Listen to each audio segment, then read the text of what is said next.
আগের ভিডিওতে আমরা দেখলাম যে বিভিন্ন ওয়েবসাইটের ডেটা কিভাবে স্ক্র্যাপিং করে আমরা কপি পেস্ট করে নিয়ে আসতে পারি। এই ভিডিওটাতে আমরা সেই ডেটাগুলোকে এখন আমরা ক্লিন করতে চেষ্টা করছি। তো এই জায়গাটাতে প্রথম যে ঘরটা আছে সেটাকে যদি আমরা এক্সপ্যান্ড করি, এগুলোর শেষে যে ব্রাঞ্চ লেখা আছে সব ঠিক আছে, কিন্তু অ্যাড্রেসের ক্ষেত্রে কোনোটাতে হাউস লেখা আছে, কোনোটাতে হাউস লেখা নেই।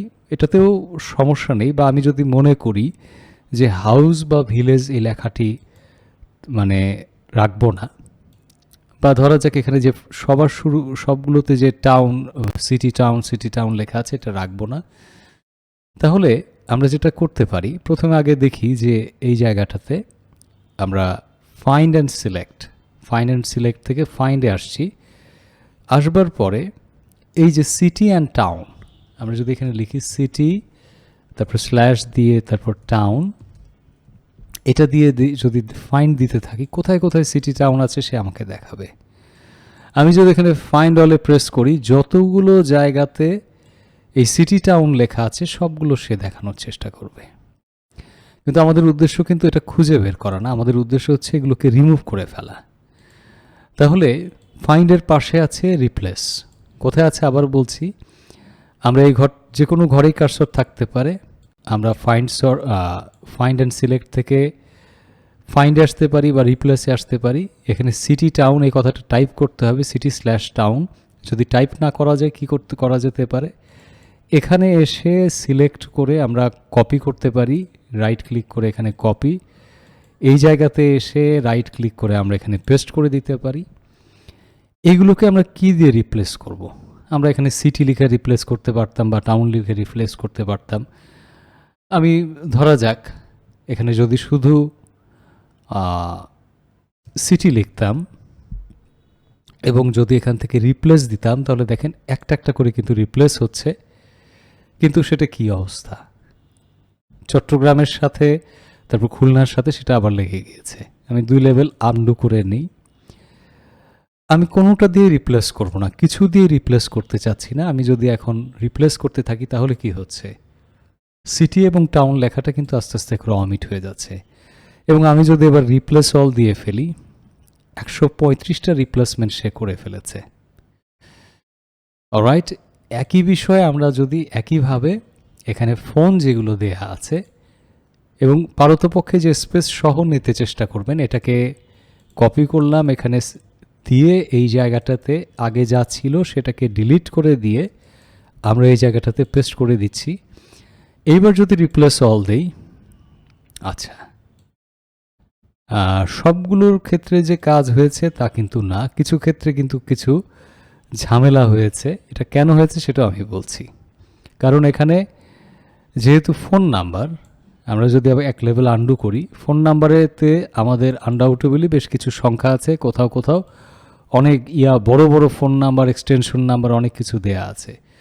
তো যেহেতু এটা টেক্সট, আমরা ফোন নাম্বার এখানে দিয়েছি ঠিক আছে, এখানে যদি একটা অ্যাপোস্ট্রফি দিয়ে দিই, যেহেতু এটা নাম্বার, মানে এটা যেন নাম্বার হিসেবে সে ট্রিট না করে, এটাকে যেন ফোন নাম্বার হিসেবেই দেখে। রিপ্লেস অল যদি দিয়ে দিই, দেখা যাচ্ছে মোটামুটি আমাদের ফোন নাম্বার প্রিজার্ভ আছে। এই ঘরগুলোতে গেল না কেন? কারণ এই ঘরে তারা কোনো ফোন নাম্বার এন্ট্রি করে নাই, এবং আমরা যেটা দিয়েছি সেখানে কিন্তু ফোন নাম্বারের পর স্পেস দেওয়া আছে, কিন্তু আমরা বলছি যে ফোন নাম্বারের পরে কোনো স্পেস থাকবে না। এবং এগুলোকে কি করতে হবে, একবারে ক্লিন করে ফেলতে হবে। তো এখানে যে অ্যাপোস্ট্রফি সাইনটা দিয়েছিলাম সেটাও তুলে ফেলে আমরা রিপ্লেস অল করছি। অলরাইট, চলে গেল। আমাদের একই কাজ কিন্তু করতে হবে কোথায়, আমাদের মোবাইল নাম্বারের ক্ষেত্রে, কারণ মোবাইল নাম্বারটাও নাম্বার।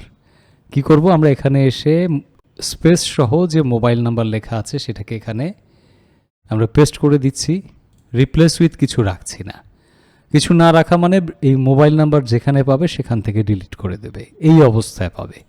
শুধু মোবাইল লিখলাম না কেন, শুধু মোবাইল লিখলে মোবাইল লেখা চলে যেত, কিন্তু এই কোলন আর এই স্পেসটি থেকে যেত। রিপ্লেস অল দিচ্ছি, এই তো যে ঝামেলাটা হওয়ার কথা সেটা কিন্তু এখানে হয়ে গেছে।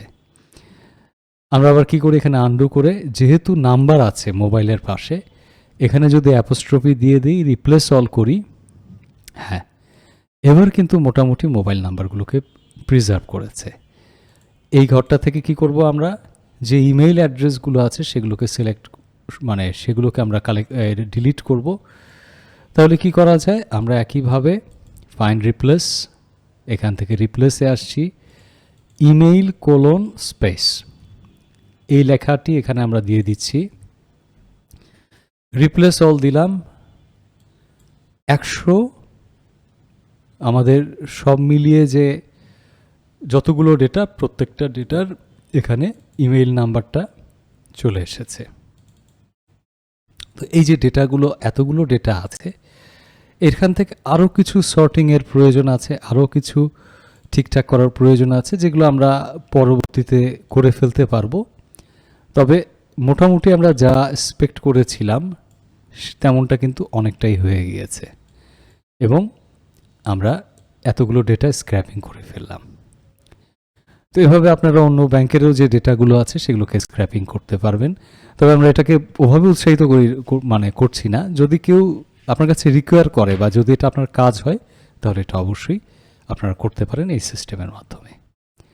তো এই ফাইলটাকে আমরা সেভ করছি,